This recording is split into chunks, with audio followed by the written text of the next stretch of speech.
Budget friendly ആയിട്ടൊരു international trip plan ചെയ്യുന്നവർക്കുള്ള best ഓപ്ഷനാണ് അർമേനിയ. അർമേനിയയിൽ കണ്ടിരിക്കേണ്ട സ്ഥലങ്ങളും കഴിച്ചിരിക്കേണ്ട ഭക്ഷണങ്ങളും ശ്രദ്ധിച്ചിരിക്കേണ്ട കാര്യങ്ങളുമാണ് ഈ വീഡിയോയിൽ പറയുന്നത്. Guys, my name is Shan Geo. Welcome to the video. അർമേനിയയുടെ തലസ്ഥാനമായ യെരവനിലാണ് ഫ്ലൈറ്റ് ഇറങ്ങേണ്ടത്. അവിടെ എത്തുന്ന ദിവസം യെരവൻ സിറ്റിയിൽ തന്നെ താമസിക്കുന്നതായിരിക്കും നല്ലത്.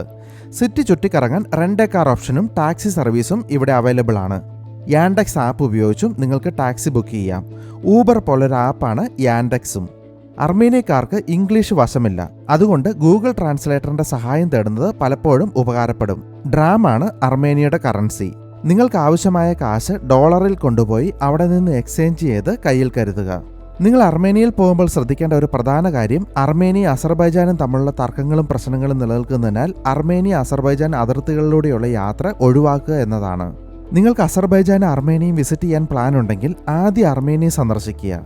ആദ്യം അസർബൈജാൻ സന്ദർശിച്ച് അസർബൈജാന്റെ സീലുള്ള പാസ്പോർട്ടുമായി അർമേനിയയിൽ എമിഗ്രേഷൻ ചെല്ലുമ്പോൾ ചോദ്യങ്ങൾ കൂടുതലായിരിക്കും. ഇനി യെരവാൻ സിറ്റിയുമായി ബന്ധപ്പെട്ട കാഴ്ചകൾ എന്തെല്ലാമാണെന്ന് നോക്കാം. യെരവാനിൽ ഒരുപാട് അടിപൊളി കാഴ്ചകളുണ്ട് കാണാൻ. ലോകത്തിലെ ഏറ്റവും പഴക്കം ചെന്ന നഗരങ്ങളിലൊന്നാണ് യെരവാൻ സിറ്റി. നമ്മുടെ ജയ്പൂരിനെ പോലെ പിങ്ക് സിറ്റി എന്നാണ് യെരവാനും അറിയപ്പെടുന്നത്. അഗ്നിപർവ്വത സ്ഫോടനങ്ങളുടെ ഫലമായിട്ടുണ്ടായ ലാവയിൽ നിന്നും ലഭിച്ച പിങ്ക് നിറത്തോടു കൂടിയ ടഫ് കല്ലുകൾ കൊണ്ടുള്ള കെട്ടിടങ്ങളാണ് യെരവാനിലുള്ളത്. അതുകൊണ്ടാണ് പിങ്ക് സിറ്റി എന്ന് വിളിക്കുന്നത്. നിയോ ക്ലാസിക്കൽ വാസ്തുവിദ്യയുടെ ഭംഗിയുള്ള കാഴ്ചകളാണ് റിപ്പബ്ലിക് സ്ക്വയറിൽ. ഇലക്ട്രിക് സ്കൂട്ടറിൽ റിപ്പബ്ലിക് സ്ക്വയറിൽ ചുറ്റിക്കാണാനുള്ള സൗകര്യവുമുണ്ട്. രാത്രിയാകുമ്പോഴേക്കും ഈ സ്ക്വയറിലെ പിങ്ക് നിറത്തോടു കൂടിയുള്ള കെട്ടിടങ്ങൾ ലൈറ്റുകളാൽ അലങ്കരിക്കപ്പെടും. ഒപ്പം മ്യൂസിക്കൽ ഡാൻസ് ഫൗണ്ടനും കാണാൻ പറ്റും. റിപ്പബ്ലിക് സ്ക്വയറിൽ നിന്നും 3 കിലോമീറ്ററോളം പോയാൽ അർമേനിയൻ വംശഹത്യയുടെ ഓർമ്മയ്ക്കായി പണിതിരിക്കുന്ന ജിനോസൈഡ് മ്യൂസിയത്തിലെത്താം. ഒട്ടോമൻ ഭരണകാലത്ത് കൊല ചെയ്യപ്പെട്ട 15 ലക്ഷത്തോളം വരുന്ന അർമേനിയൻ ജനതയ്ക്ക് ആദരവർപ്പിച്ചുകൊണ്ട് 1967 സ്ഥാപിച്ച സമുച്ചയമാണിത്. 144 അടി ഉയരമുള്ള ഈ സ്മാരകം സിറ്റിയുടെ നടുക്കുള്ള ഒരു കുന്നിന് മുകളിലാണ് സ്ഥിതി ചെയ്യുന്നത്. നിർമ്മിതിയുടെ മധ്യഭാഗത്ത് കൊല്ലപ്പെട്ടവരുടെ സ്മരണയ്ക്കായി അണയാതെ കത്തുന്ന ഒരു തീജ്വാലയുണ്ട്. നിരവധി ആളുകൾ ഇപ്പോഴും പൂവൊക്കെയായി ഇവിടെ ആദരവർപ്പിക്കാൻ എത്തുന്നുണ്ട്. അതുപോലെ അർമേനിയയിൽ സന്ദർശിച്ചിരിക്കേണ്ട ഒരിടമാണ് അവിടുത്തെ വൈൻ ഫാക്ടറികൾ. വൈനുകൾക്ക് പ്രശസ്തമാണ് അർമേനിയ. യെരവാനിലെ പ്രശസ്തമായ നോയ് വൈൻ ഫാക്ടറിയാണ് ഞങ്ങൾ സന്ദർശിച്ചത്. 400-ലധികം വർഷങ്ങൾ പഴക്കമുള്ള വൈൻ ഫാക്ടറിയാണിത്. ഇതുപോലുള്ള നിരവധി വൈൻ ഫാക്ടറികൾ അർമേനിയയിലുണ്ട്. എൻട്രി ഫീ നൽകി വേണം ഫാക്ടറിക്കുള്ളിലേക്ക് കയറാൻ. വൈൻ ടേസ്റ്റിങ്ങോടുകൂടിയ വൈൻ ഫാക്ടറി വിസിറ്റിങ്ങിനും അല്ലാതെയുള്ള വിസിറ്റിങ്ങിനും പ്രത്യേക ചാർജാണ് നൽകേണ്ടത്. ഞങ്ങൾ 80 വർഷം പഴക്കമുള്ള വൈനും 10 വർഷവും 5 വർഷവും പഴക്കമുള്ള കോണിയാക്കും ടേസ്റ്റ് ചെയ്തുകൊണ്ടുള്ള ഫാക്ടറി ടൂർ പാക്കേജാണ് എടുത്തത്. ഫാക്ടറിക്കുള്ളിലേക്ക് പ്രവേശിച്ചാൽ വർഷങ്ങൾ പഴക്കമുള്ള വൈനും മദ്യവും സൂക്ഷിച്ചിരിക്കുന്ന 12 അടിയോളം പൊക്കമുള്ള ബാരലുകൾ കാണാൻ പറ്റും. ഭൂമിക്കടിയിലേക്ക് 4 നിലകളിലായിട്ടാണ് വൈനുകൾ സൂക്ഷിച്ചിരിക്കുന്നത്. അതുപോലെ യെരവാനിൽ കണ്ടിരിക്കേണ്ട മറ്റൊരു അട്രാക്ഷനാണ് mother of Armenia statue. Noy wine ഫാക്ടറിയിൽ നിന്നും 15 മിനിറ്റ് ഡ്രൈവ് ചെയ്ത് ഇവിടെ എത്താം. 5 മണി വരെ മാത്രമേ ഇവിടേക്ക് പ്രവേശനമുള്ളൂ. വിക്ടറി പാർക്കിനകത്താണ് മദർ ഓഫ് അർമേനിയയുടെ സ്റ്റാച്യു സ്ഥിതി ചെയ്യുന്നത്. നേരത്തെ എത്തുകയാണെങ്കിൽ അഡ്വഞ്ചർ പാർക്കിലൊക്കെ ഒന്ന് കറങ്ങിയിട്ട് സ്റ്റാച്യുവിനരികിലേക്ക് പോകാം. കയ്യിൽ വാളുമായി നിൽക്കുന്ന സ്ത്രീയുടെ പ്രതിമയാണ് മദർ ഓഫ് അർമേനിയ. സ്റ്റാലിന്റെ സ്മാരക പ്രതിമയ്ക്ക് പകരമായി നിർമ്മിച്ച ഈ പ്രതിമ അർമേനിയൻ ജനതയുടെ ശക്തിയും സമാധാനവും രാജ്യത്തിന്റെ നിലനിൽപ്പിൽ സ്ത്രീകൾക്കുള്ള പങ്കുമാണ് പ്രതിനിധാനം ചെയ്യുന്നത്. സ്റ്റാച്യുവിനടിയിലായി അർമേനിയയുടെ സമ്പന്നമായ ചരിത്രവും സൈനിക നേട്ടങ്ങളും രാജ്യത്തിനായി വീരമൃത്യു വരിച്ച സൈനികരുടെ ഫോട്ടോകളും ഒക്കെ ഉൾക്കൊള്ളുന്ന ഒരു മ്യൂസിയവും ഉണ്ട്. മദർ ഓഫ് അർമേനിയ കണ്ടതിന് ശേഷം അടുത്തതായി പോകാൻ സാധിക്കുന്നത് കാസ്കേഡ് കോംപ്ലക്സിലേക്കാണ്.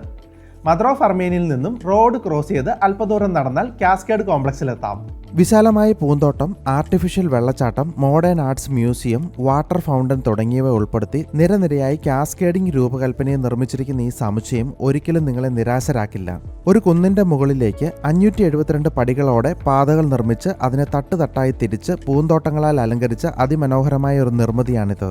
ഇതിന്റെ ഏറ്റവും ടോപ്പിലെത്തിയാൽ യെരവാന്റെയും മൗണ്ട് അരാരത്തിന്റെയും അതിമനോഹരമായ കാഴ്ചകൾ കാണാനാകും. കോംപ്ലക്സിന്റെ മുകളിലെത്താൻ പടികൾ കയറണം എന്നോർത്ത് ടെൻഷൻ ആകേണ്ട. കോംപ്ലക്സിന്റെ ഉള്ളിലുള്ള എസ്കലേറ്റർ ഉപയോഗിച്ച് നിങ്ങൾക്ക് ടോപ്പിലെത്താം. യെരവാൻ സിറ്റിയിലെ കാഴ്ചകൾ കണ്ടതിന് ശേഷം അർമേനിയയിലെ മറ്റ് സ്ഥലങ്ങളിലേക്ക് പോകാം. ഇന്റർനാഷണൽ ഡ്രൈവിംഗ് ലൈസൻസ് ഉണ്ടെങ്കിൽ സിറ്റിക്ക് പുറത്തേക്ക് യാത്ര ചെയ്യുമ്പോൾ റെന്റ് എ കാർ എടുക്കുന്നത് നല്ലൊരു ഓപ്ഷനാണ്. ഞങ്ങൾ കാർ റെന്റിനടുത്താണ് അർമേനിയ കറങ്ങിയത്. യെരവാനിൽ നിന്നും ആദ്യം പോകേണ്ടത് ഗാർണി ടെമ്പിളിലേക്കാണ്. യെരവാനിൽ നിന്നും 30 കിലോമീറ്റർ യാത്ര ചെയ്ത് വേണം ഗാർണി ടെമ്പിളിലെത്താൻ.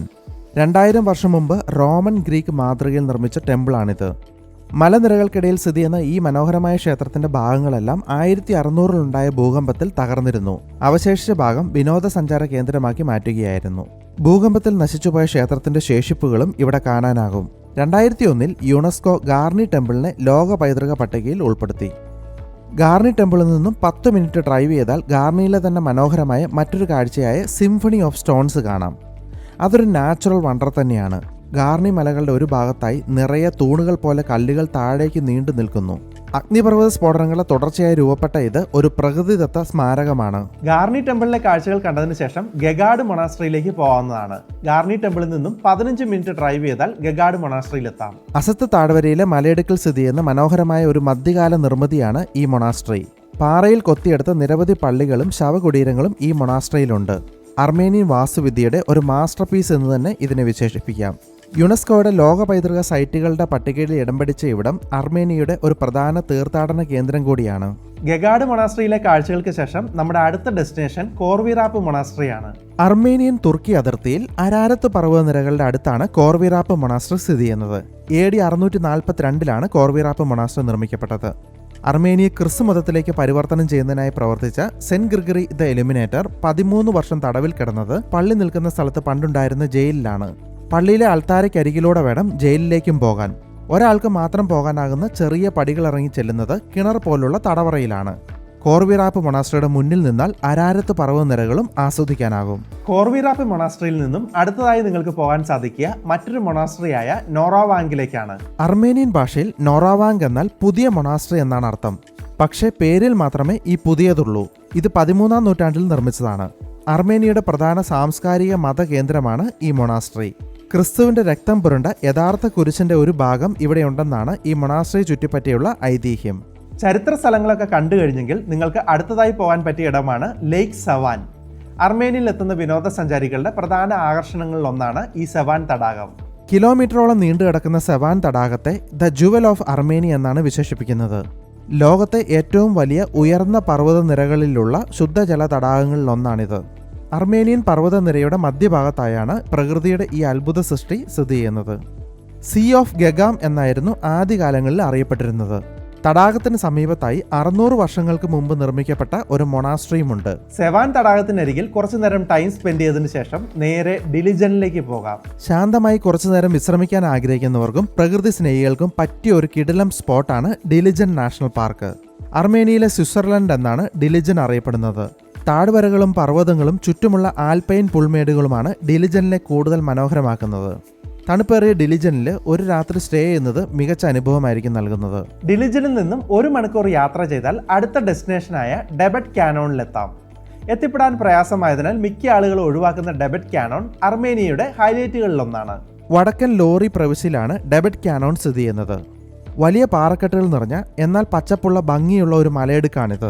യുനെസ്കോയുടെ ലോക പൈതൃക സ്ഥലങ്ങളിൽ ഇടം പിടിച്ച മൊണാസ്ട്രികളടക്കം പല മൊണാസ്ട്രികളും ഈ മലയിടുക്കിലാണ് ഉള്ളത്.